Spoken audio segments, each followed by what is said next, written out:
నమస్తే, welcome to special debate. నేను రాజశేఖర్. షారు పరేషాను ప్రధానంగా బీఆర్ఎస్ పార్టీ తెలంగాణ ఉద్యమ పార్టీగా మొదలైనటువంటి పార్టీ తెలంగాణ సాధించింది. 10 ఏళ్ల పాటు పరిపాలన కొనసాగించినటువంటి టీఆర్ఎస్ పార్టీ బీఆర్ఎస్గా మారింది. పూర్తిగా మారిపోయినటువంటి పరిస్థితులు కనిపిస్తున్నాయి.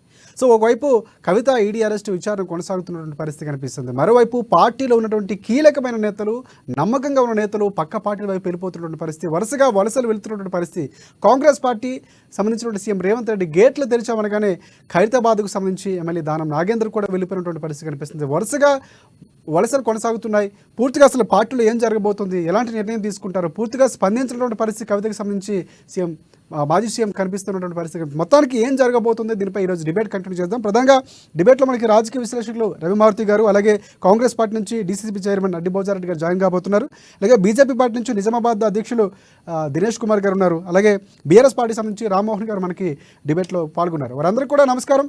ఎస్, ప్రధానంగా ముందు మనం చూద్దాం బీఆర్ఎస్ పార్టీకి సంబంధించినట్టు ఎందుకు ఇలాంటి పరిస్థితి కొనసాగినటువంటి పరిస్థితి కనిపిస్తుంది.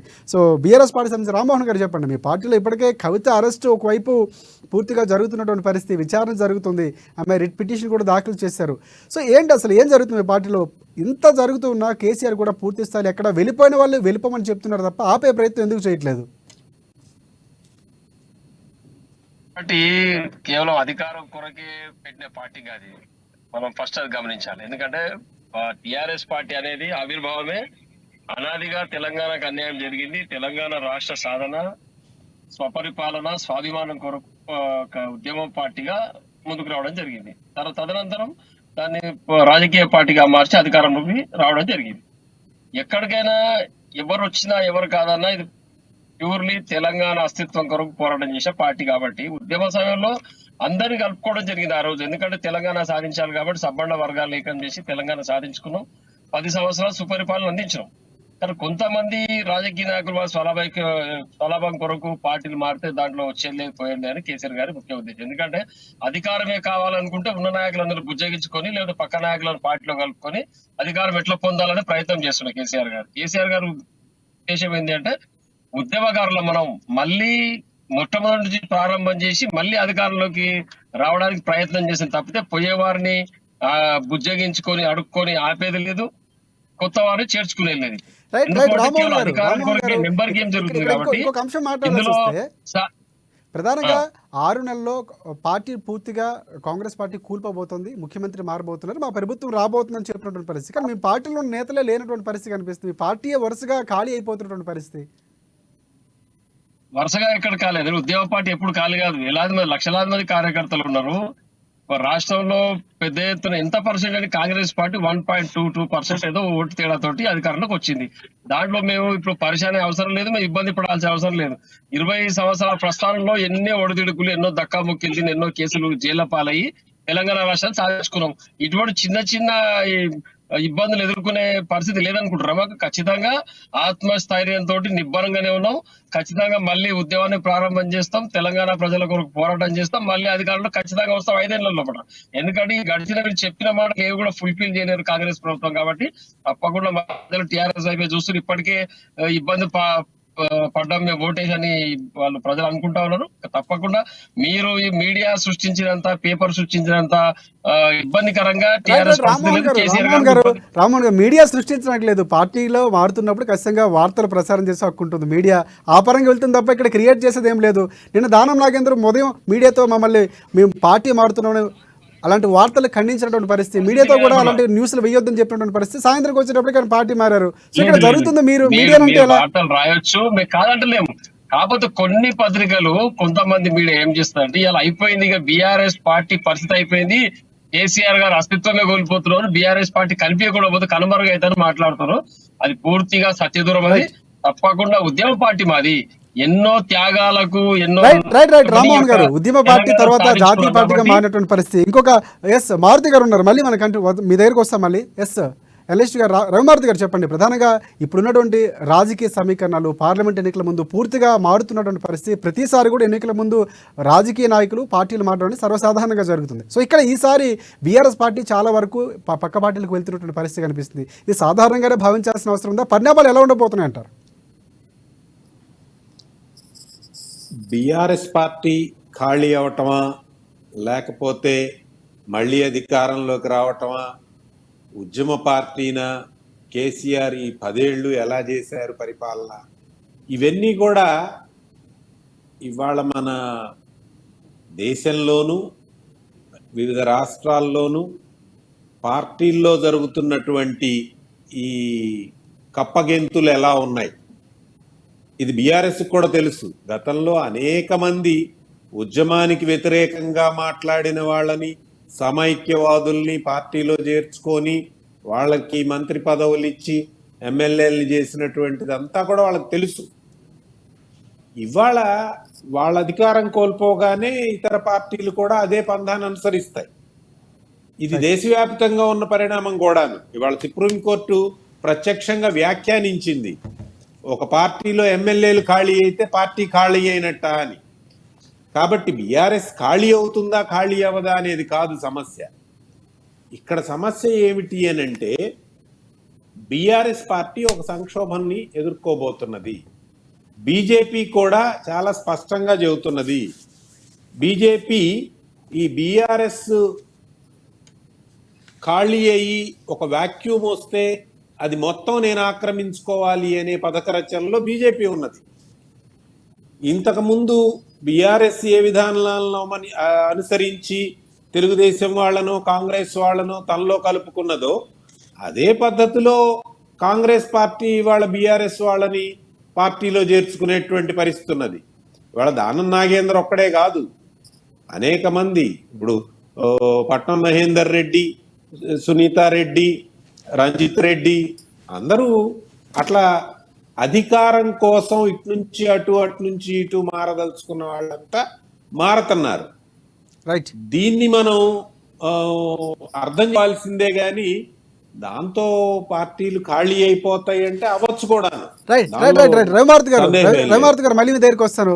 కాంగ్రెస్ పార్టీకి సంబంధించి Congress party DCCB chairman Addi Bhojareddy garu వచ్చారు. ఎస్ భోజారెడ్డి గారు చెప్పండి, ప్రధానంగా కాంగ్రెస్ పార్టీ ముందు నుంచి కూడా మొదటిసారిగా ముఖ్యమంత్రి అయిన తర్వాత రేవంత్ రెడ్డి ఎవరిని పార్టీలో చేర్చుకుని అలాంటి సంస్కృతి కొనసాగదని చెప్పినటువంటి ముఖ్యమంత్రి ఇప్పుడు అదే గేట్లు తెరిచామని చెప్పినటువంటి పరిస్థితిని బీఆర్ఎస్ పార్టీ ప్రధానంగా ఆరోపిస్తుంది.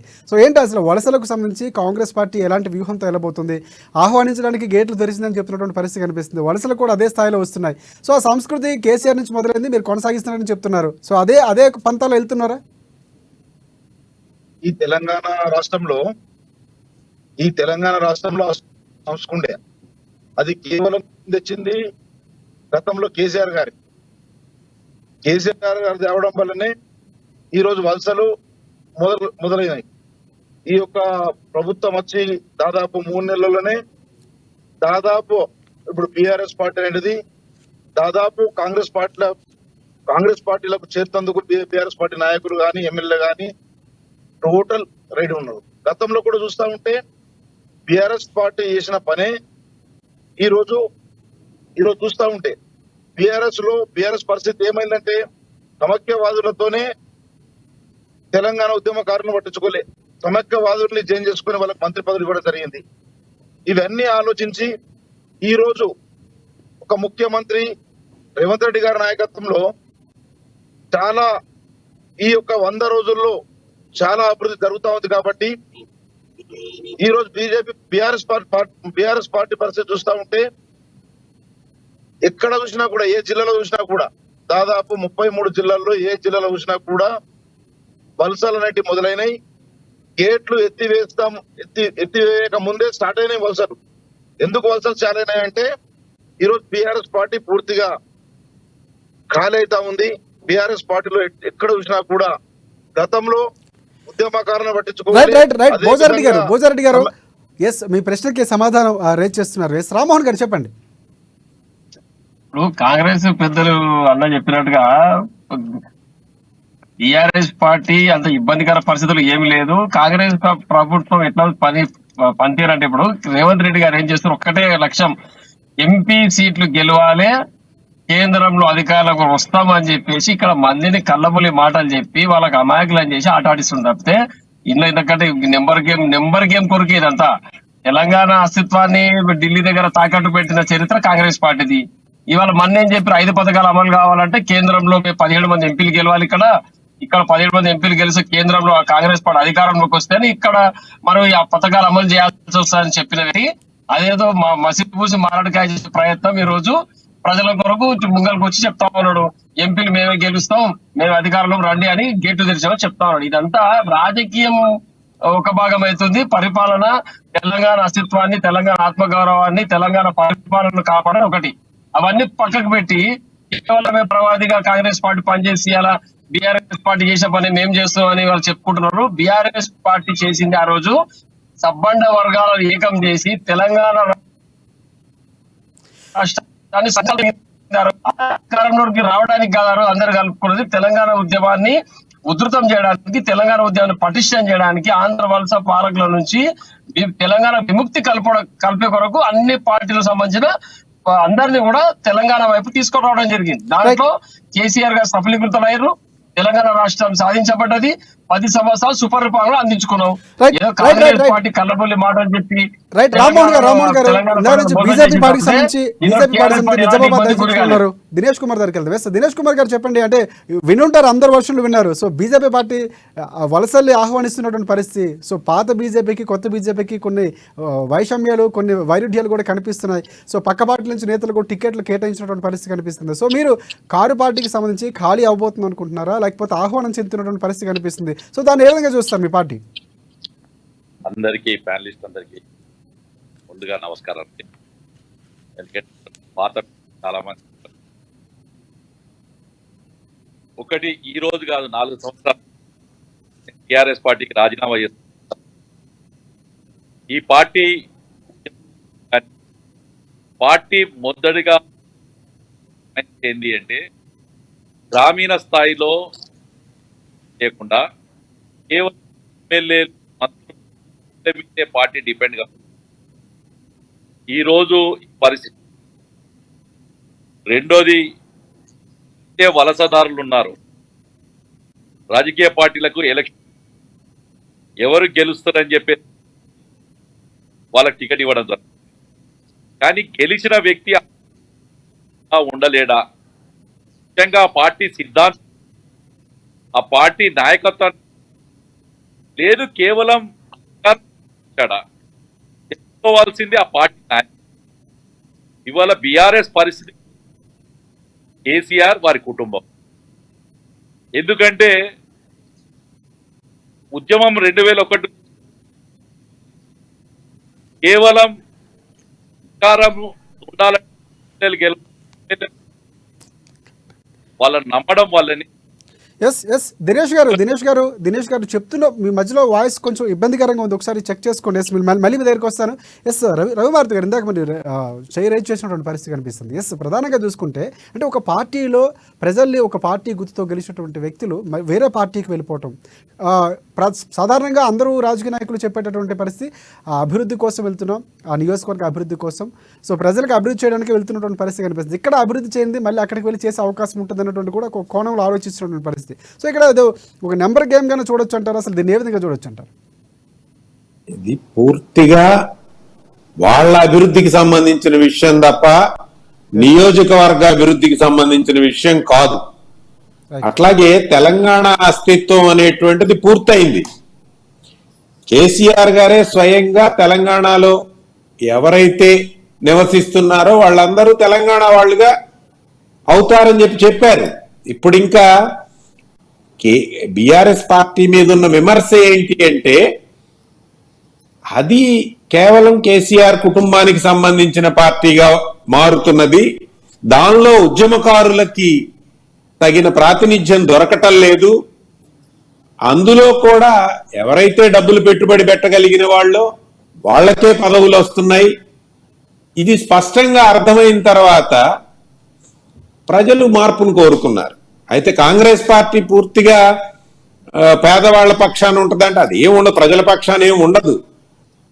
ఇవాళ ఎలక్షన్లో ఎవరైతే ఒక 50 కోట్లు ఖర్చు పెట్టి గెలవగలుగుతారో అన్ని పార్టీలు వాళ్ళకే సీట్లు ఇస్తున్నాయి. అది బీజేపీ కావచ్చు, కాంగ్రెస్ కావచ్చు, బీఆర్ఎస్ కావచ్చు, ఇంకొకళ్ళు కావచ్చు. ఉద్యమకారులకి, ఉద్యమ నాయకత్వానికి ఈ అధికార స్థానాలు కట్టబెట్టేంత పరిస్థితి ఈ పార్టీలకు లేదు. ఏదైనా 1-6 ఎమ్మెల్సీలో అవో ఇస్తే ఇస్తారు వాళ్ళు. కాబట్టి ఇప్పుడు కావాల్సింది ఏమిటి అనంటే బీఆర్ఎస్ పార్టీ ఖాళీ కాకుండా ఉండటానికి కావలసినటువంటి వ్యూహం ఏంటో ఆలోచించుకోవాలి. నిజంగా ఉద్యమ పార్టీ అయితే మరి కేసీఆర్ గారు ప్రగతి భవన్ ని వీడి రాలేదు, సెక్రటేరియట్ కి దర్శనం లేదు, రైట్ ఫామ్ హౌస్ పరిపాలన సాగిందనేది విమర్శ. రైట్ అక్కడి నుంచి మళ్ళీ ఏదైనా ఉద్యమ బాట పడితే ప్రజలు ఏమైనా అర్థం చేసుకునే అవకాశం ఎస్ రవిమారుతి గారు, ఎస్ రామ్మోహన్ గారు చెప్పండి. అలాంటి ఉద్యమాలు ఏమైనా కాంగ్రెస్ పార్టీకి సంబంధించినటువంటి తప్పులు చూపించేలాగా ప్రజల తరపున ఏమైనా పోరాటం చేసే అవకాశం, మళ్ళీ అలాంటి పరిస్థితి రాబోతున్నటువంటి పరిస్థితి కనిపిస్తూ ఉందా? సో ఏంటి పూర్తిగా ఫామ్ హౌస్కే పరిమితమైనటువంటి పరిస్థితి, చాలా వరకు బాహాటంగానే విమర్శించినటువంటి పరిస్థితి. సో ఇక్కడ మీరు ముఖ్యమంత్రి స్థాయిలో జరగాల్సిన పనులన్నీ జరుగుతున్నాయని కూడా చెప్పినటువంటి పరిస్థితి ఉంది. సో ఏంటి అసలు అంటే మీ స్టాండ్ ఎలా ఉండబోతుంది? అలాంటి ఉద్యమాలు మళ్ళీ ఉద్యమాలతో మొదలై ఉద్యమ పార్టీగా మళ్ళీ ప్రజలు ప్రసన్నం చేసుకునే అవకాశం ఉందా? తప్పకుండా అండి. ఎక్కడైతే ఈ 10 సంవత్సరాల పరిపాలనలో ప్రజలకు పూర్తి స్థాయిలో సంక్షేమ పథకాలు అందించడం జరిగింది. అందులో ఒకటి రెండు చిన్న చిన్న పొరపాట్లు జరగవచ్చు పొలిటికల్ పార్టీ అయిన తర్వాత.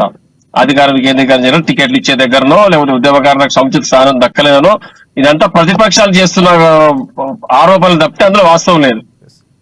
ఎందుకంటే ఉద్యమకారులు చాలా మంది పదవులు అనుభవించినారు, ఎమ్మెల్యే టికెట్లు ఇవ్వడం జరిగింది, ఎంపీ టికెట్లు ఇవ్వడం జరిగింది. కేవలం కుటుంబ పార్టీగా ఎక్కడ కూడా టీఆర్ఎస్ పార్టీ లేదు, ఇది వాస్తవం. హరీష్ రావు గారు ఉద్యమకారులే, కవిత గారు ఉద్యమకారులే, వారితో పాటు కేటీఆర్ గారు ఉద్యమకారులే. వారి యొక్క సొంత ఎఫిషియన్సీ తోటి మళ్ళీ రెండోసారి ఎన్నికలు గెలవడం జరిగింది వాళ్ళు. ఎందుకంటే కేవలం కేసీఆర్ గారి పేరు పైన టికెట్ వచ్చి ఉంటే మళ్ళీ రెండోసారి వాళ్ళు కరెక్ట్ గా పని చేయకపోతే ప్రజలు ఓడగొట్టేవాళ్ళు.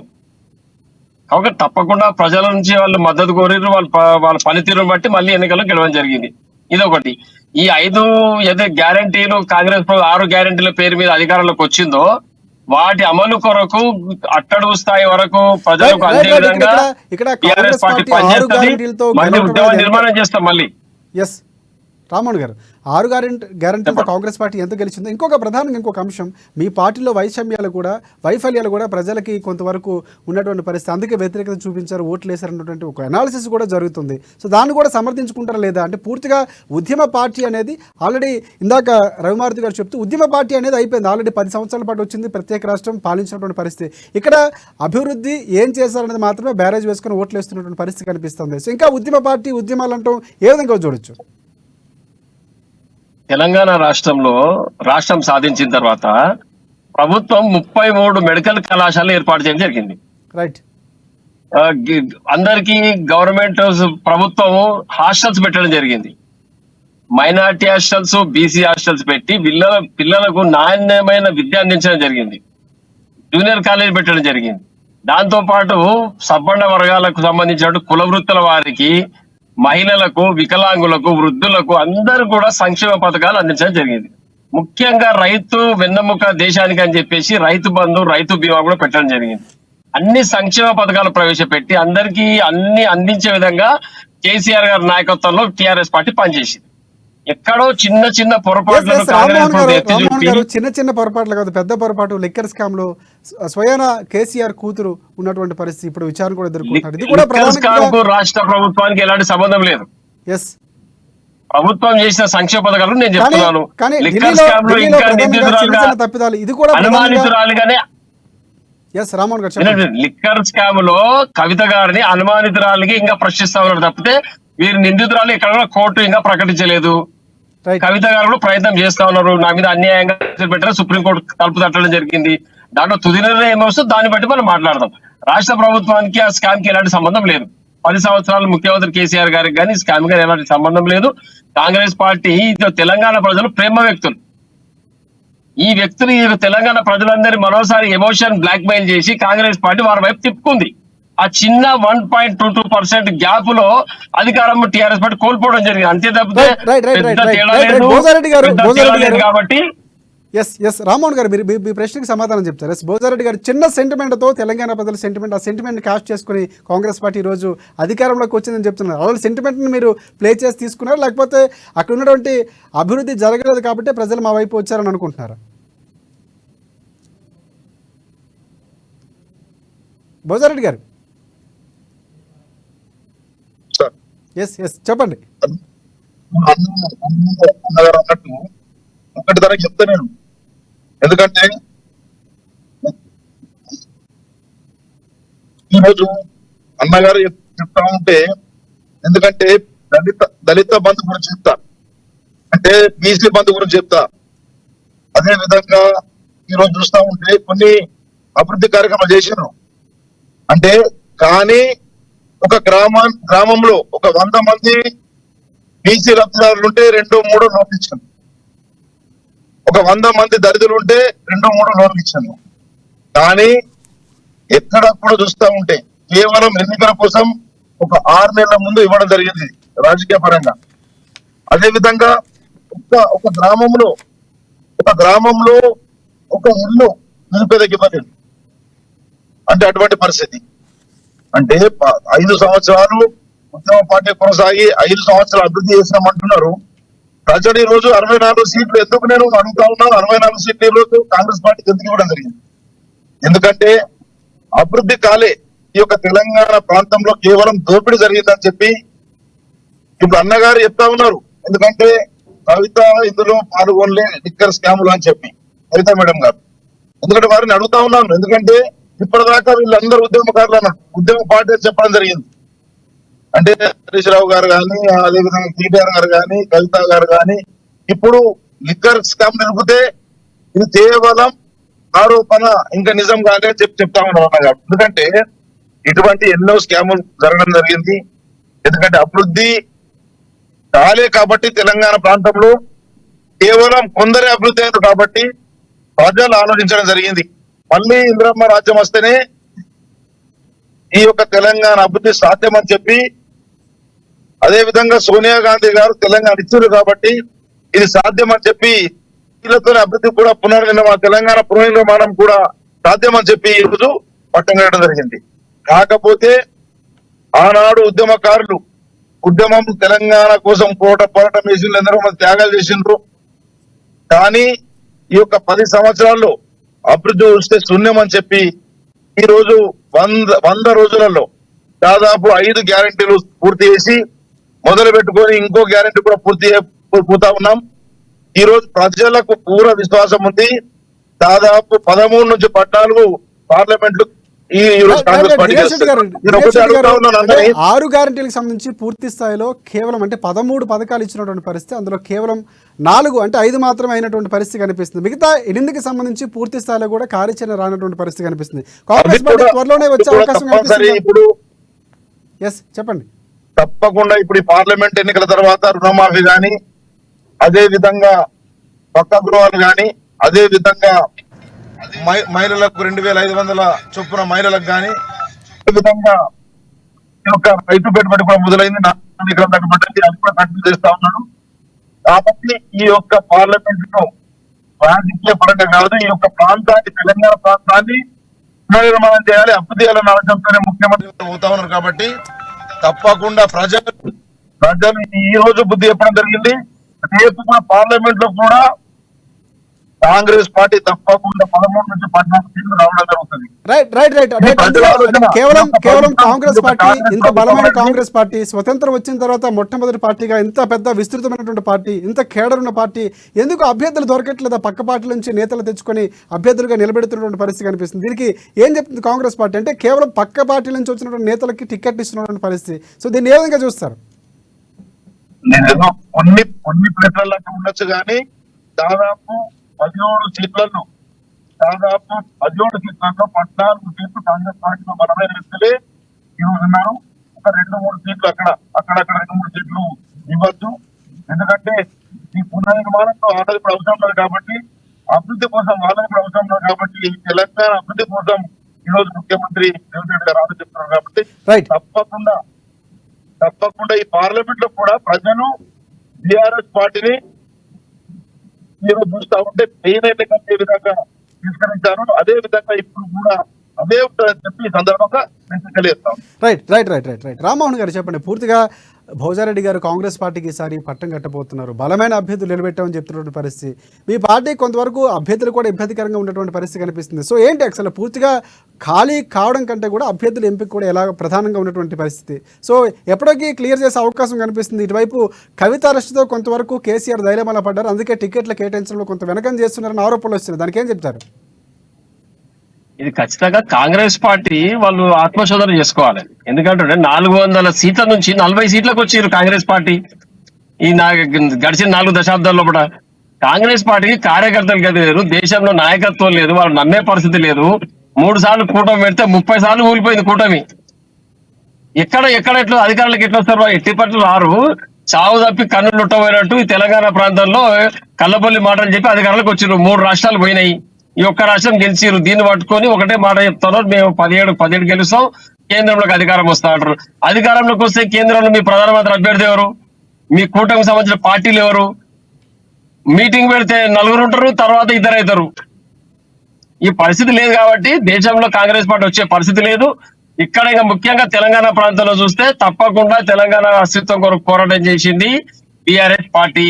తెలంగాణను అనాదిగా మోసం చేసింది కాంగ్రెస్ పార్టీ. మర్రి చెన్నారెడ్డి గారు, కిరణ్ కుమార్ రెడ్డి గారు, రాజశేఖర్ రెడ్డి గారు, మొత్తం చరిత్ర మొత్తం తెలంగాణ ప్రజలకు తెలుసు. మళ్ళొకసారి మేము వివరిస్తాం. పార్లమెంట్ ఎలక్షన్ లో కాంగ్రెస్ పార్టీ నిలువరిస్తాం ఖచ్చితంగా.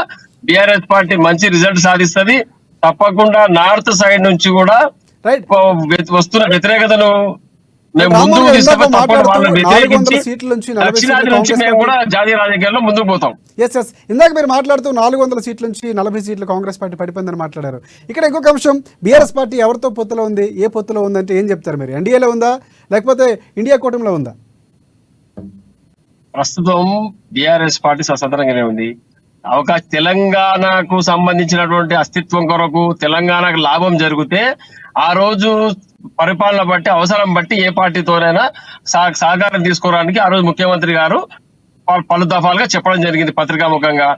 ఇక్కడ మనం గమనించాల్సింది ఏంటంటే టిఆర్ఎస్ పార్టీకి అధికారం అనేది ప్రియారిటీ కాదు, తెలంగాణ ఆత్మగౌరవమే ప్రియారిటీ, తెలంగాణ ప్రజల ఆకాంక్షలే ప్రియారిటీ, తెలంగాణ యొక్క అస్తిత్వం ప్రియారిటీ.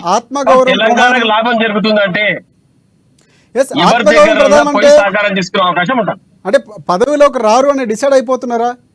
మళ్ళీ గెలవబోమని అనుకుంటున్నారు? ఎందుకు అసలు పూర్తి స్థాయిలో గెలవాల్సినటువంటి పార్టీ ఆత్మగౌరవం కంటే ప్రధానంగా ప్రజలకు మంచి చేయాలంటే అధికారం ఖచ్చితంగా ఉండాల్సిందే. సో అధికారం కోసం ఈ రోజు ఇంత యుద్ధం జరుగుతుంటే అధికారం అవసరం లేదన్నటువంటి మాటలు ఏ విధంగా చూడొచ్చు? అధికారం వస్తలే చెప్తలే మేము. ఖచ్చితంగా బీఆర్ఎస్ పార్టీ 2 అంకెల స్థానాలను పార్లమెంట్ లో సాధిస్తాం. మాకు తెలంగాణ ప్రాంతం కొరకు తెలంగాణ అస్తిత్వం కొరకు ఎవరితోనన్నా సహకారం అధికారానికి వాళ్ళకి మద్దతు ఇచ్చి వారితో సహకారం తీసుకుంటాం అభివృద్ధి కొరకు. రైట్. ఎస్ రవిమారుతి గారు, ప్రధానంగా కవిత అరెస్టుకు సంబంధించి అంటే ప్రధానంగా బీఆర్ఎస్ పార్టీ ఇరుకును పెట్టేందుకే బీజేపీ పాడినటువంటి ఒక కుట్ర 2 పార్టీలకు సంబంధించి మమ్మల్ని ఇరుకును పెట్టే ప్రయత్నం, ఒక సెంటిమెంట్ రాజేస్తున్నారు. అందుకే కవితను ఈడీ విచారణట్టు తీసుకెళ్లేటువంటి పరిస్థితి కనిపిస్తుందని ఆరోపించారు. సో ఇక్కడ దీన్ని ఏ విధంగా చూడొచ్చు అంటారు? అంటే ఇప్పుడు పార్లమెంట్ ఎన్నికలకు ముందు అరెస్ట్ అనేది గతంలో పూర్తిగా అరెస్టు చేయలేదని విమర్శించినటువంటి పార్టీ ఇప్పుడు అరెస్టు చేసినటువంటి పరిస్థితి. సో దాన్ని ఏ విధంగా చూడొచ్చు అంటారు?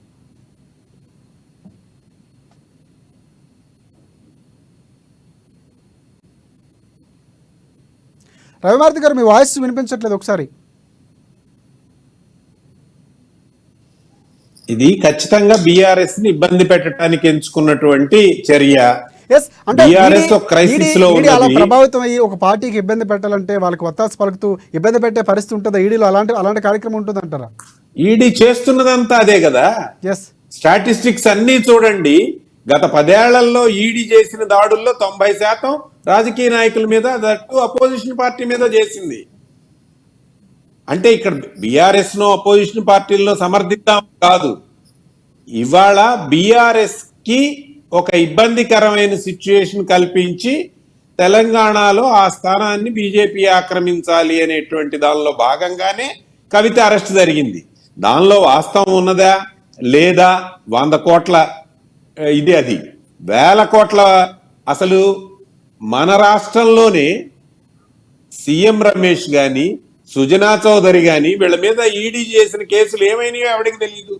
జగన్ రెడ్డి కొన్ని 1000 కోట్ల రూపాయలు చేశాడంటే అతని మీద ఈడీ పెట్టిన కేసులు ఏమైనాయో తెలియదు. ఇవాళ కొత్తగా తెలంగాణకు సంబంధించి చెప్పండి. అక్కడికి వస్తాను, ఒక్క నిమిషం. పంటల బీమా పథకాన్ని టిఆర్ఎస్ ప్రభుత్వం అమలు చేయలేదు. రైతు బంధు అమలు చేసింది. రైతు బంధు కూడా విచక్షణారహితంగా అమలు చేయటంతో కౌలు రైతులకి, చిన్న సన్నకారు రైతులకి అది పెద్ద మంచి ఇది కలిగించలేదు. అసలు తెలంగాణ అభివృద్ధి వెనకాల 3 లక్షల కోట్లకు పైగా అప్పు ఏమైపోతుంది? ప్రజలు ఇవన్నీ ఆలోచించకుండా ఏం లేరు. కాబట్టి ఇవాళ ఎలక్షన్లలో గెలిపోవటములని కాదు, కానీ అభ్యర్థులు దొరకటం లేదంటున్నారు. ఏ పార్టీకి దొరకరు అభ్యర్థులు. ఎందుకంటే 100 కోట్లు లేని పార్లమెంట్లో కంటెస్ట్ చేయలేని పరిస్థితి. కాబట్టి ఖచ్చితంగా అక్కడ ఉన్న 50 మందో 60 మంది అభ్యర్థుల్లోంచే అన్ని పార్టీలు ఏరుకోవాలి. బీజేపీకైనా అదే పరిస్థితి, బీఆర్ఎస్కైనా అదే పరిస్థితి, కాంగ్రెస్కైనా అదే పరిస్థితి. కాబట్టి ఇవాళ బీఆర్ఎస్ ఖాళీ అయినా, కాంగ్రెస్ లాభపడ్డా, బీజేపీ కొంచెం బలపడ్డా, వీటన్నిటి వెనక ఉన్నది అధికార ప్రయోజనాలే తప్ప ప్రజా ప్రయోజనాలు ఏమీ ఉండవు. దీనికి బీఆర్ఎస్ అతీతం కాదు, బీజేపీ అతీతం కాదు, కాంగ్రెస్ అతీతం కాదు. రైట్ రైట్ రైట్ భోజారెడ్డి గారు, పూర్తిగా ఇక్కడ కేవలం ఒక నెంబర్ గేమింగ్ మాత్రమే జరుగుతుంది. సో రవిమారుతి గారు చెప్తూ ప్రధానంగా ఇక్కడ ఉన్న అభ్యర్థులే ప్రధానంగా ఇక్కడ ఉన్నటువంటి ఆర్థికంగా ఉన్నటువంటి బలం మాత్రమే అభ్యర్థిని కేటాయిస్తుంది. ఆ అభ్యర్థి ఎక్కడున్నా ఏ పార్టీలో ఉన్నా వీరు మాత్రం ఉంటారని చెప్తున్నటువంటి పరిస్థితి. సో ఇక్కడ ఆ గేమ్లో కూడా కాంగ్రెస్ పార్టీ కూడా అలాంటి విధానంతో వెళ్తుందా? కాంగ్రెస్ పార్టీ గేమ్ లేదు, కేవలం కాంగ్రెస్ పార్టీ తీసుకొచ్చింది అభివృద్ధిలో పాలు పంచుకొని ఒక రాష్ట్రం అభివృద్ధి చేస్తామన్న ఆలోచనతోనే ప్రజలు నిర్ణయించుకోవడం జరిగింది. ఎందుకంటే కాంగ్రెస్ పార్టీకి గేమ్ అవసరం లేదు. ఈ రాష్ట్రంలో ఎప్పుడున్నది ప్రభుత్వం కాంగ్రెస్ ప్రభుత్వం. ఈ రోజు కాంగ్రెస్ ప్రభుత్వం కేంద్రంలో కూడా రాబోతుందని చెప్పి రాహుల్ గాంధీ గారు ప్రధానమంత్రి ఆలోచనతో ముందు అడిగే ధైర్యం మాకుంది. కానీ బీఆర్ఎస్ పార్టీకి ఇప్పుడు యూపీలో లేదు, ఇటు చేస్తే ఎన్డీఏ లేదు, ఎక్కడ ఏమని అడుగుతారని చెప్పి ఒక పార్టీ వాళ్ళని ప్రశ్నిస్తా ఉన్నారు. ఇదే విధంగా అభివృద్ధి చూస్తా ఉంటే 10 సంవత్సరాల్లో అభివృద్ధి చేయలే కాబట్టి ఇది ప్రజలు గమనిస్తా చాలా బ్రహ్మాండం ఉంది. అండలో అంటే దాదాపు ఒక 5 గ్యారంటీలు చేసిండ్రు కాబట్టి ఈ విధంగా రాబోయే కాలంలో కూడా 4.5 సంవత్సరాలు అభివృద్ధి చేస్తే ఈ ప్రభుత్వం అని చెప్పి రేవంత్ రెడ్డి గారి మీద కేవలం మాకు ఒక పార్లమెంట్ లో సీట్లు రాబోతున్నాయి. మాకు అదే విధంగా మాకేదో చెప్పండి భోజారెడ్డి గారు, వాయిస్ మధ్యలో డిస్టర్బెన్స్ వస్తుంది, ఒకసారి చెక్ చేసుకోండి. చెప్పండి. మాకు మాడే అవసరం లేదు, కేవలం ప్రజలు నమ్మకంతో. రైట్ భోజారెడ్డి గారి వాయిస్ మనకి క్లారిటీగా లేదు. రామ్మోహన్ గారు చెప్పండి. అంటే ముందు నుంచి కూడా కవిత అరెస్టుకు సంబంధించి ముందుగానే కార్యాచరణ జరిగింది. ఈడీ ప్రధానంగా కొన్ని ఆరోపణలు చేస్తున్నటువంటి పరిస్థితి కనిపిస్తుంది. సో మాకు అక్కడికి వచ్చినటువంటి బంధువులు కానీ పూర్తిగా సహకరించినటువంటి పరిస్థితి, పూర్తిగా నివేదిక చేసుకున్న తర్వాత ఇక్కడ క్రాస్ సంబంధించినటువంటి అక్కడ విచారణ కూడా జరిగినటువంటి పరిస్థితి కనిపిస్తుంది. సో ఇక్కడ వేసినటువంటి పిటిషన్ కూడా కవిత ప్రధానంగా ఇది ఏకపక్షంగా వెళ్ళేటువంటి పరిస్థితి తప్ప పూర్తిగా ముందు నుంచి కూడా కొంతమంది ఎమ్మెల్యేలు నాయకులు చెప్తున్నారు కవిత అరెస్ట్ కాబోతుందని చెప్పారు. సో ఆ నాయకులు చెప్పబట్టే ఈడీ అలా చేస్తుంది తప్ప పూర్తిగా ఇందులో ఏవి నిరాధారమైనటువంటి ఆరోపణలు చేసి తీసుకెళ్తున్నారు, పిటిషన్ వేసినటువంటి పరిస్థితి. సో దానికి సంబంధించి మీకు అనుకూలంగా వస్తుందని భావిస్తున్నటువంటి పరిస్థితి ఉందా? 100% అంటే ఆ రోజు కూడా చెప్పినాం, 2 సార్లు కవిత గారిని ఢిల్లీకి పిలిపించుకొని విచారణ చేసి మళ్ళీ వాపసు పంపడం జరిగింది. ఇప్పుడు కూడా అదే జరుగుతాం అనుకో. కాకపోతే ఇక కేంద్ర ప్రభుత్వం ఇక దర్యాప్తు సంస్థలు ఏజెంట్లుగా మార్చుకొని రాజకీయ నాయకులు ఇబ్బంది పెట్టడం సర్వసాధారణం అయిపోయింది. ఎందుకంటే ఉత్తరాది వాళ్ళ యొక్క ప్రాబల్యం తగ్గే విధంగా కేసీఆర్ గారు పావులు కలిపి జాతీయ రాజకీయాలకు వస్తారేమనే ఒక ఉద్దేశంతో ఈ దక్షిణాది వాళ్ళను ఇట్లా ఇబ్బంది చేయడం అనాదిగా జరుగుతున్న సంస్కృతి మన దగ్గర భారతదేశంలో కూడా. ఎందుకంటే ప్రధానమంత్రి కేవలం నార్త్ కు సంబంధించిన వాళ్ళే కావాలి, దక్షిణాది నుంచి ఎవరు రాకూడదు అనేది ఇంకా కాంగ్రెస్ పార్టీ నైజం. ఇంకా మిగతా పెద్దలు బీజేపీ పరిస్థితులు అట్లే కనిపిస్తుంది ఈ రోజు చూస్తుంటే.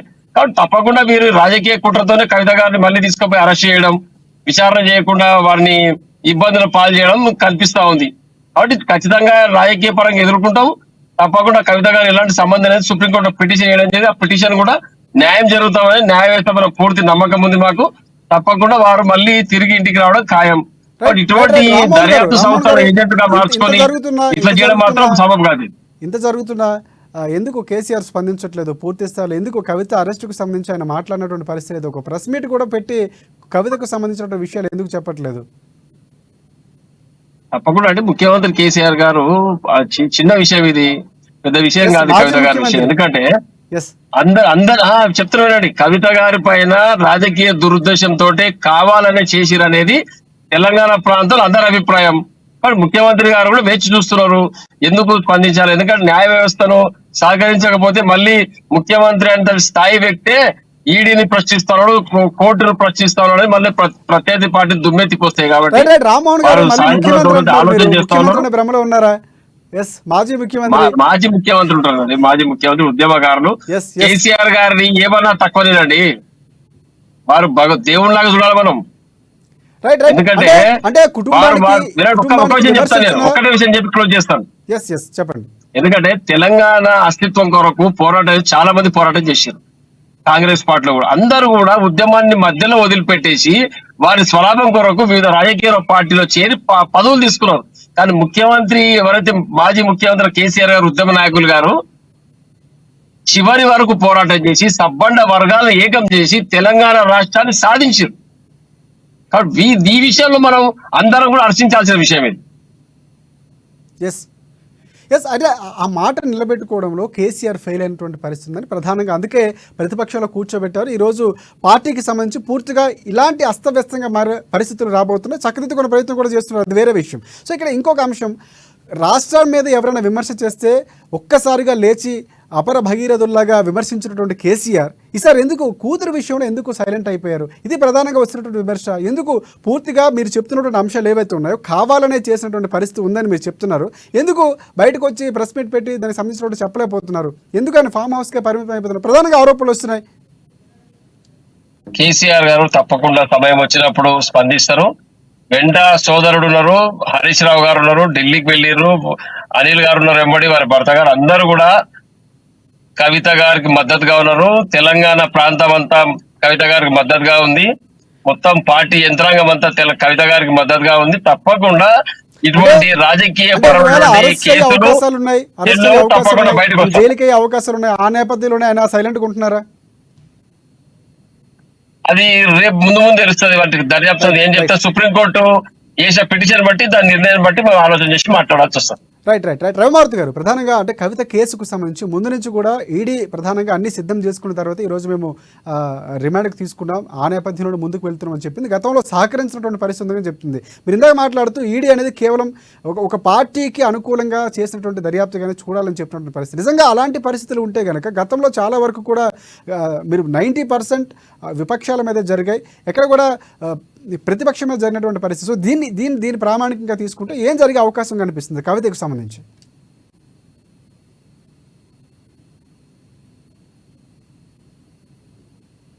ఎస్, ఎస్, ఎస్, రవిమారుతి గారు, మీ వాయిస్ రావట్లేదు, మ్యూట్లో ఉంటే దయచేసి ఒకసారి చెక్ చేసుకోండి. నాకు అర్థమైనంత వరకు కవితకి పెద్ద ఏమీ జరగకపోవచ్చు. ఎస్, ఎందుకు అని బీఆర్ఎస్ పార్టీకి కొంచెం ఊరట మీ మాట. ఎస్, కంటిన్యూ చేయండి. కేసీఆర్ గారి మౌనం వెనకాల ఉన్నది అదే. ఎస్, దీనిలో ఏంటంటే రేపు పార్లమెంట్ ఎలక్షన్ల తర్వాత ఆ విషయం మనకి పూర్తిగా అర్థం అవుతుంది. మీరు ఇవాళ బీఆర్ఎస్ ఖాళీ అవుతుందని ఏ ఉద్దేశంతో అంటున్నారో ఈ పరిణామాలన్నీ దానికి వీలుగా ఉన్నాయనేది నా అభిప్రాయం. రైట్. కాబట్టి దీనిలో కవితకి అంటే అసలు ఈ కేసు వాల్యూనే 100 కోట్లు. వాడు ఆ లాటరీ కింగ్ ఇచ్చిన కొన్న బాండ్ల విలువ దానికంటే ఎక్కువ. వాడి మీద ఏం చర్య లేదు. ఈ 6,000 కోట్ల రూపాయల బాండ్ల డబ్బు బీజేపీ ఏం చేయబోతుందనే దాని మీద మనకేమీ క్లారిటీ లేదు. ఎందుకంటే ఇవాళ మొత్తం ఈడీ కాదు, ఈవెన్ సుప్రీం కోర్టుతో సహా మొత్తం ఇక్కడ ఉన్నటువంటి రాజ్యాంగ వ్యవస్థలన్నింటినీ కూడా కేంద్ర ప్రభుత్వం దుర్వినియోగం చేస్తున్నది అనేటువంటిది ఒక పెద్ద ఆరోపణ. రైట్ రైట్ రవిమారుతి గారు అందులో భాగమే బీజేపీ ప్రభుత్వం ఎలక్షన్ 10 ఏళ్ల పాటు కమిషన్ వచ్చింది. గత కాంగ్రెస్ ప్రభుత్వంలో అలాంటి పరిణామాలు లేవంటారా? అసలు లేవని అనలేవు. దాని ఇప్పుడు ఆటోక్రసీ అనేది ఈ పార్టీలన్నిటికీ ఉన్న లక్షణం. ఎస్, బీఆర్ఎస్ కైనా ఉంటది, కాంగ్రెస్ కైనా ఉంటది, ఇవాళ బీజేపీకైనా ఉంటది. ముఖ్యంగా బీజేపీ మోడీ అధికారంలోకి రాకముందు వరకు వీలైనంత డెమోక్రటిక్ పార్టీగా కనిపించింది. ఇవాళ బీజేపీ దేశంలోనే పెద్ద ఆటోక్రటిక్ పార్టీగా ఉన్నది అనేటువంటిది మోడీ, అమిత్ షాలు దానికి నాయకత్వం వహిస్తున్నారు అనేటువంటిది Right. బహిరంగ రహస్యం. రైట్ రైట్ కాబట్టి దీని వెనకాల ఉన్నటువంటి విషయాల్ని మనం అర్థం చేసుకోవటానికి తప్ప కేవలం అది కాంగ్రెస్ నో బీఆర్ఎస్ నో సమర్థించడానికి కాదు. Right right right right right Bhoja Reddy గారు, ప్రధానంగా కాంగ్రెస్ పార్టీకి సంబంధించి ముందు నుంచి కూడా ఎక్కడ కూడా సీఎం రేవంత్ రెడ్డి మొదట్లోనే చెప్పారు. సో ఆ సంస్కృతిని కొనసాగించమని చెప్పిన గేట్లు తెరవటం అనే వెనక ఏ వ్యూహం ఉందండి? కాంగ్రెస్ పార్టీకి సంబంధించి ఏ వ్యూహం? అంటే పార్లమెంట్ ఎన్నికల దృష్ట్యా మాత్రమే గేట్లు తెరుస్తున్నట్టు మాట వాడారా, లేకపోతే నిజంగానే ఆ ప్రణాళికలు సిద్ధం చేసుకుని కాంగ్రెస్ పార్టీ పూర్తిగా బీఆర్ఎస్ పార్టీని టార్గెట్ చేస్తూ ఏదైతే 6 నెలల్లో కాంగ్రెస్ పార్టీకి సంబంధించిన ప్రభుత్వం పరిపోతున్నట్టు విమర్శలు బీఆర్ఎస్ పార్టీ చేసింది కాబట్టి దాన్ని చేసుకొని ముందుకు వెళ్తుంది, ఆ విధంగానే ఇలాంటి వ్యాఖ్యలు చేసింది అనుకోవచ్చా? అదేం లేదు. ఎందుకంటే కాంగ్రెస్ ప్రభుత్వం వచ్చిన తర్వాత ఇక్కడ చూసినా కూడా, ఏ జిల్లాలో చూసినా కూడా టిఆర్ఎస్ పార్టీ ఈరోజు చూస్తా ఉంటే కార్యత ఉంది. అంటే ఎందుకంటే పొరపాట్లు కేవలం కేసీఆర్ గారు ఉద్యమం కాలంలో కోదండరామని పక్క పెట్టడం, కీర్తి చేసులు గద్దర్ గారిని పక్క పెట్టడం, దిలీప్ కుమార్ గారిని పక్క పెట్టడం, ఉద్యమకారులను పక్క పెట్టడం అదొకటి. మళ్ళీ అభివృద్ధి చూస్తా ఉంటే నిరుపేదలకు ఒక ఇల్లు ఇవ్వని పరిస్థితి, ఇవన్నీ గమనిస్తా ఉన్నారు. ఈ రోజు చూస్తా ఉంటే కేవలం రేవంత్ రెడ్డి గారి నాయకత్వంలో చూస్తా ఉంటే 3,500 ఇళ్లు ప్రతి నియోజకవర్గం కేటాయించడం జరిగింది. అదేవిధంగా 5 గ్యారెంటీలు అమలు చేయడం జరిగింది. ఇక పరిస్థితి చూస్తా ఉంటే టీఆర్ఎస్ పార్టీ పరిస్థితి చూస్తా ఉంటే ఎక్కడ చూసినా కూడా, ఎందుకంటే ఆనాడు కూడా చూస్తా ఉంటే బీఆర్ఎస్ పార్టీ ఈ యొక్క ముఖ్యమంత్రి కేసీఆర్ గారే, ఆనాడు గతంలో ఉన్న ముఖ్యమంత్రి కేసీఆర్ గారు, ఈనాటి మాజీ ముఖ్యమంత్రి గారు ఈ సంస్కృతి తెలంగాణలో నేర్పింది ఆయన. ఎందుకంటే ఆనాడున్న కాంగ్రెస్ పార్టీని ఖాళీ చేసేందుకు సిద్ధంగా కావడం, ఈ రోజు అది పూర్తిగా రేవంత్ రెడ్డి గారి నాయకత్వంలో ఈ రోజు చూస్తా ఉంటే ఆయన గతంలో చేసిన కార్యక్రమం ఈ రోజు జరుగుతా ఉంది. ఎందుకంటే ఎవడు చేసింది వాళ్ళు భోగిస్తారు, ఎవరు అంటే ఇంకోళ్ళ కోసం లొందవుతామంటే ఇప్పుడు కేసీఆర్ ఆ లొందలో పడ్డాడు. అటువంటి పరిస్థితి. ఎందుకంటే ఆనాడు ఉద్యమకారులను విస్మరించడం, ఉద్యమకారులకు గౌరవం లేదు, చనిపోయిన కుటుంబాలకు గౌరవం లేదు, ఇటువంటిది అభివృద్ధి లేదు. ఇవన్నీ చూసి ప్రజలే గమనిస్తా ఉన్నారు. ప్రజలు నాయకుల్ని పక్కా మీరు కాంగ్రెస్ పార్టీ తెలంగాణ ఇచ్చిన గాంధీ తల్లి ఒడిలోకి పోతేనే, రేవంత్ రెడ్డి గారి నాయకత్వంలోకి పోతేనే అభివృద్ధి అవుతుందని చెప్పి, అదే విధంగా ప్రతి శాసనసభ్యునికి కూడా అక్కడ ఉన్న బీఆర్ఎస్ నుంచి గెలిచిన శాసనసభ్యునికి కూడా మీరు ఈ పార్టీలో ఉండకండి అంటే, గతంలో ఎమ్మెల్యేలకు కలిసేది లేదు కేసీఆర్ గారు, అదే విధంగా ఎంపీలకు కలిసేది లేదు, మంత్రులకు కలిసేది లేదు, మా అటువంటి సామాన్యులకు కూడా కలవలే. మేము ఉద్యమకారులం, మేము ఉద్యమ కోసం ఆనాడు ఆదిలాబాద్ జిల్లాలో ఫస్ట్ మారేసుకున్నది నేను నిరాధ్యక్షకు. అంటే గతంలో ఇవన్నీ పొరపాట్లు చూసి ఈ యొక్క ప్రభుత్వం అంటే ప్రజల తీర్పు మనం శిరసావహించాలి. ఈ రోజు ఇచ్చిన సోనియమ్మ ఒడిలో ఉండాలి. రేవంత్ రెడ్డి గారి నాయకత్వం చాలా బ్రహ్మాండంగా ఉందని చెప్పి, అదే విధంగా ప్రజల నుంచి వస్తుంది. ఇది నాయకుల నుంచి రావడం లేదు. ప్రతి గ్రామ స్థాయిలో, మండల స్థాయిలో, జిల్లా స్థాయిలో ప్రజల నుండి వస్తా ఉన్నది. ఎందుకంటే మీరు కాంగ్రెస్ పార్టీలో జాయిన్ అయితేనే మీకు అభివృద్ధి సాధ్యమవుతుంది. టీఆర్ఎస్ పార్టీ ఎట్టి పరిస్థితులు ఉండదు, భవిష్యత్తులో ఉండేది కాంగ్రెస్ పార్టీ అని చెప్పి భోజరెడ్డి గారు, కవిత అరెస్టుకు సంబంధించి కేవలం ఆరోపణలు బీజేపీ పార్టీ చేస్తున్నటువంటి ఒక ఈడీ దర్యాప్తుగానే భావిస్తారా, లేదంటే నిజంగా అవినీతి జరిగింది, లిక్కర్ స్కామ్ లా ఉంది, మనీ లాండరింగ్ లో ఉంది కాబట్టి ఈరోజు ఈడీ విచారణ జరుగుతుంది అనుకుంటారా? మీ పార్టీకి సంబంధించి ఏ మాట చెప్తారు మీరు? ప్రధానంగా ఈడీ విచారణ సరైందంటారా, లేకపోతే బీజేపీ ప్రభావితంతో ఈడీ విచారణ జరుగుతుంది అనుకుంటారు? అట్లేముండదు. ఏ ప్రభుత్వం ఉన్నా కూడా, కేంద్రంలో ఉన్నా, రాష్ట్రంలో ఉన్నా, ఎందుకంటే తప్పు చేసిన వాళ్ళని బరోబ్బర్ శిక్ష ఇవ్వాలి. ఎందుకంటే ఇది ఇప్పటిది కాదు. ఎందుకంటే 18 మాసాలు 2 సంవత్సరాల నుంచి నడుస్తున్నది ఈ కార్యక్రమం. కాబట్టి ఆనాడు ఆనాడు కూడా కేసులో విచారణ జరిగింది, కవితను కూడా పిలవడం జరిగింది. ఆనాడు కోర్టుకు పోయి ఒక సుప్రీం కోర్టు నుంచి స్టే తెచ్చుకోవడం జరిగింది. ఇవన్నీ కారణాలు. ఎందుకంటే మళ్ళా ఇప్పుడు ఆ యొక్క కేసు ప్రాసెస్ నడుస్తుంది కాబట్టి మళ్ళీ పిలవడం జరిగింది.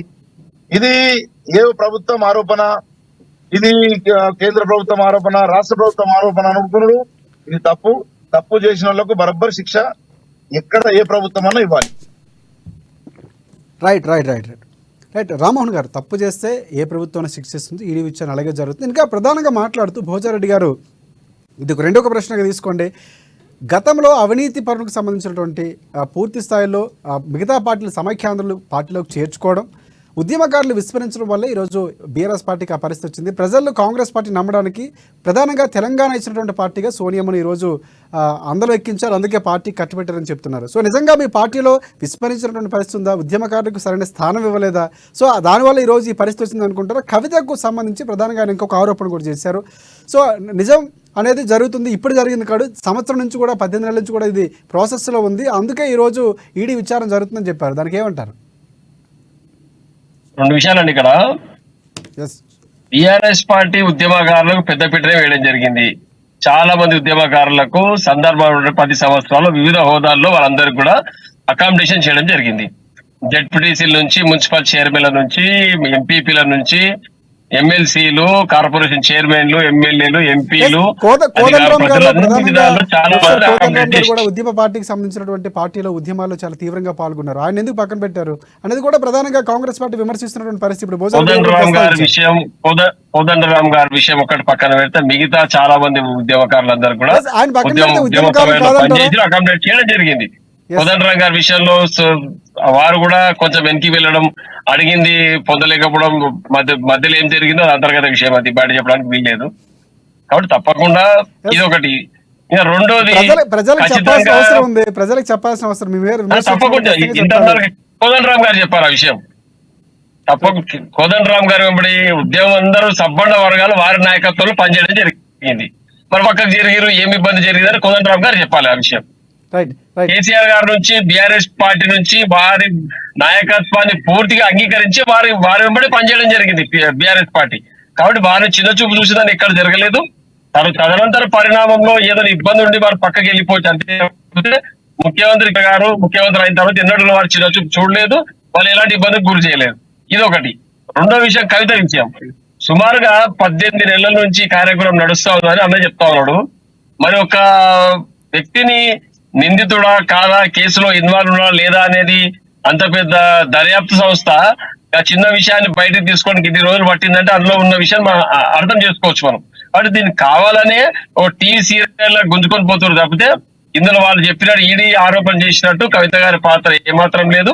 ఇదంతా సత్యదూరం. ఇదంతా తప్పకుండా కవిత గారు సుప్రీంకోర్టులో పిటిషన్ వేయడం జరిగింది. దానిపైన అనుకూలమైన తీర్పు వస్తారని భావిస్తా ఉన్నాం.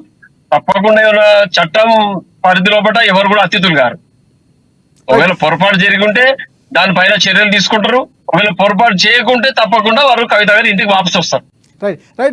పూర్తి నమ్మకం, నాకు విశ్వాసం ఉంది. రైట్. కారు ఖాళీకి సంబంధించి పూర్తిగా ఖాళీ కావట్లేదు. ఇందాక రవి మారుతి గారు కూడా చెప్తూ అంటే ఒక ఎమ్మెల్యే మారిపోతే పార్టీ మారినటువంటి పరిస్థితి, ఖాళీ అవుతున్నటువంటి పరిస్థితి కాదు అని చెప్పారు. ఇంకొక అంశం చూసుకుంటే అంటే ఇక్కడ నుంచి వలసలాగే అవకాశం ఉంది. ఈ రోజు నుంచి వలసలు తగ్గే అవకాశం బీఆర్ఎస్ పార్టీ అలాంటి కార్యాచరణ రూపొందిస్తుంది ఏమైనా? అలాంటి వ్యూహంతో వెళ్తున్నటువంటి పరిస్థితి కేటీఆర్ కానీ, కేసీఆర్ కానీ, హరీష్ రావు కానీ? ఎక్కడ కూడా ఒకరిద్దరు మాత్రమే బీఆర్ఎస్ పార్టీ 4 ఎంపీలు, ఒక ఎమ్మెల్యే గారు దానిలో పోయినట్టు ఉన్నారు. తప్పకుండా వారు వ్యక్తిగత స్వార్థం కొరకు, నేతల కంటే కూడా ఎక్కువగా ఓడిపోయినటువంటి నేతలు కానీ గతంలో ఉన్నటువంటి క్యాడర్ కూడా వెళ్ళిపోతుంది. మీరు అది కూడా గమనించాలి. ఒక్క నేత వెళ్ళిపోతే కాదు, క్యాడర్ కూడా వెళ్ళిపోతుంది. క్యాడర్ ఎక్కడ పోవట్లేదండి, క్యాడర్ ఎక్కడ పోవట్లేదు. ఇలా కాంగ్రెస్ పార్టీ మేము అధికారంకి వస్తుందని చెప్తా ఉన్నారు వాళ్ళు. సింపుల్ గా ఎంపీలు అభ్యర్థులు కరువైనండి వారికి. పక్క పార్టీ ఎవరు వస్తారో చూసుకుంటా ఉన్నారు. ఇలా ఎందుకు ప్రకటించలేదు? ఈ రోజు భారతీయ జనతా పార్టీ ప్రకటించింది. అధికారంలో రాష్ట్రంలో అధికారంలోకి వచ్చిన కాంగ్రెస్ పార్టీ ఎంపీలు ఎందుకు పెడతలేదు? పక్క పార్టీ నుంచి వచ్చే చూస్తా ఉన్నారు. ఈరోజు టీఆర్ఎస్ కి ఎవరు వస్తారు, బీజేపీ నుంచి ఎవరు వస్తారు, లేకపోతే ఇంకెవరు వస్తారని చూస్తా ఉన్నారు. భోజారెడ్డి గారు, రామారావు గారు ప్రధానంగా ఒకే మాట అంటున్నారు, ఎందుకు అభ్యర్థులు దొరకట్లేదు, సో ఎందుకు పక్క పార్టీలో చూపులు చూస్తున్నారు, మా పార్టీ నుంచి ఎందుకు తీసుకునే ప్రయత్నం చేస్తున్నారని ఆరోపిస్తున్నారు. ఏం చెప్తారు? నేను మా అన్నని ఒకసారి అడుగుతాను, రామ్మోహన్ అన్న గారిని. ఎస్ అంటే ఈ పార్టీకి అభ్యర్థులు దొరుకుతుంది కానీ మా పార్టీకి అద్భుతమైన కాంపిటీషన్ ఉంది. మట్టి ప్లేస్లు 15 నుంచి 20 మంది, ఒక్కొక్క ప్లేస్ లో 40 మంది అప్లికేషన్లు పెట్టడం జరిగింది. మా పార్టీలో అభ్యర్థులు కొరత లేదు. బీఆర్ఎస్ పార్టీ పరిస్థితి అది జరిగింది. అంటే వాస్తవంగా చూస్తే రాష్ట్రంలో ఉండి మీరు కూడా అంటే టోటల్ చూడండి, ఆదిలాబాద్ నుంచి మొదలు పెడితే ఇటు మహబూబ్ నగర్ కానీ ఖమ్మం కానీ బీఆర్ఎస్ పార్టీకి నిలబడతాం సార్. బీఆర్ఎస్ పార్టీ నుంచి ఎంపీ పార్లమెంట్ కు నిలబడతాం సిద్ధంగా లేదు.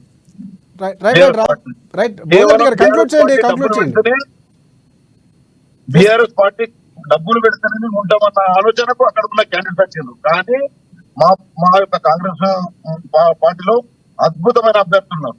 మేము పక్కతో పడతలేము. వారు వచ్చి ఒక్కొక్కరిద్దరు అట్లా ఎక్కడ జరగచ్చు కానీ ఒక్కో రాష్ట్రంలో 17 సీట్లలో 2-3 సీట్లలో జరగచ్చు కానీ బీఆర్ఎస్ పార్టీకే ఇప్పుడు అభ్యర్థులు దొరుకుతాయి. వాస్తవం బీఆర్ఎస్ పార్టీ ఉన్న క్యాండిడేట్స్ కూడా ఏదో పార్టీ కోసం తయారు. అంటే ఎందుకంటే ఈ పార్టీ గెలవది అన్న ఆలోచన ప్రజల్లోనే వస్తుంది కాబట్టి ఇక్కడ క్యాండిడేట్స్ కూడా తెలిసిపోయింది. మేము గెలవం కానీ కేవలం బీఆర్ఎస్ పార్టీ తరఫు నుంచి నిలబడతాం అన్న ఆలోచన, కేవలం డబ్బులు ఇస్తారు. అటువంటి పరిస్థితికి ఈరోజు బీఆర్ఎస్ పార్టీ ఏర్పడింది. రాష్ట్ర ప్రజలు ఆలోచిస్తా ఉన్నారు దీని గురించి.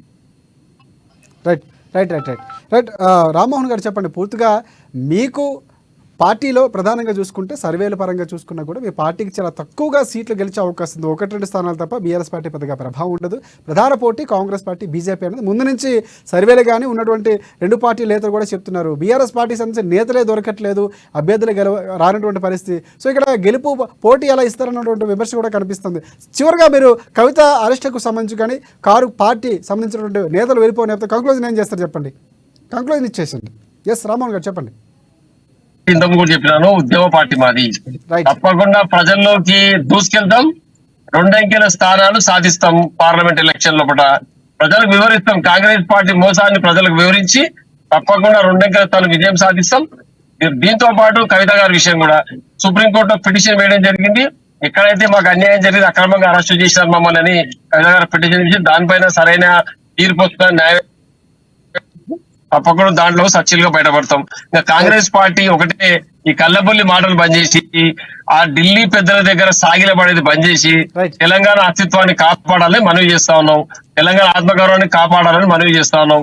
తెలంగాణ ఆత్మగౌరవాన్ని ఢిల్లీ సోనియా గాంధీ దగ్గర తాకట్టు పెట్టొద్దు అంటున్నాం. కానీ 70 సంవత్సరాలు పూర్తయిపోయిన స్వతంత్రం వచ్చి ఇంకా ఇందిరమ్మ ఇల్లు, రాజీవ్ సగృహ, ఇంకా ఒకటే కుటుంబం ఆంటీగా దేశానికి ఉన్నది కాంగ్రెస్ పార్టీలో నాయకులే కరవయ్యారా? స్వతంత్రం తీసుకొచ్చిన స్వతంత్ర సమయ రోజులు ఎక్కడున్నారు చెప్తారా? కాంగ్రెస్ పార్టీ మేమే స్వతంత్రం తెచ్చినామంటారు. ఇంకా ఇందిరాగాంధీ, సోనియా గాంధీ, రాజీవ్ గాంధీ రామ్మోహన్ గారు. ఎస్ ప్రధానంగా ముందు నుంచి కూడా కాంగ్రెస్ పార్టీకి సంబంధించి వ్యూహాత్మకంగా వెళ్ళింది, గెలిచినటువంటి పరిస్థితి. కాంగ్రెస్ పార్టీకి సంబంధించి అధికారం 5 న్యాయాలకు సంబంధించి పంచ న్యాయాలు 25 గ్యారెంటీలతో ముందుకు వస్తున్నటువంటి పరిస్థితి కూడా కనిపిస్తుంది. సో చూద్దాం పరిస్థితుల తర్వాత ఎలా మారబోతున్నాయి. పూర్తిగా దానికి సంబంధించినటువంటి అంశాలు కూడా అప్డేట్స్ వస్తూనే ఉన్నాయి. ఇక్కడ రాజకీయ పరిణామాలు మారుతున్నటువంటి పరిస్థితి, పార్టీలు పక్క నేతలకు వెళ్తున్నటువంటి పరిస్థితి, పూర్తిగా మారుతున్నటువంటి పరిస్థితి. భవిష్యత్తు ఏం చెప్తుందో చూద్దాం. ఇది ఇవాళ డిబేట్ పాయింట్. ప్రధానంగా డిబేట్లో పాల్గొన్న అనలిస్ట్ రవిమారుతి గారికి, అలాగే బీజేపీ పార్టీ సంబంధించి దినేష్ కుమార్ గారికి, అలాగే అడ్డి భోజరెడ్డి గారు కాంగ్రెస్ పార్టీ డీసీబీ చైర్మన్ గారికి, అలాగే బీఆర్ఎస్ పార్టీ సంబంధించి రామ్మోహన్ గారికి ధన్యవాదాలు. మనసు సమర్పించి ఇది ఇవాళ డిబేట్ పాయింట్. రేపటి డిబేట్ పాయింట్లో మళ్ళీ కలుసుకుందాం. అంతవరకు చూస్తూనే ఉండండి అమ్మా న్యూస్, నిజం కోసం జనం కోసం.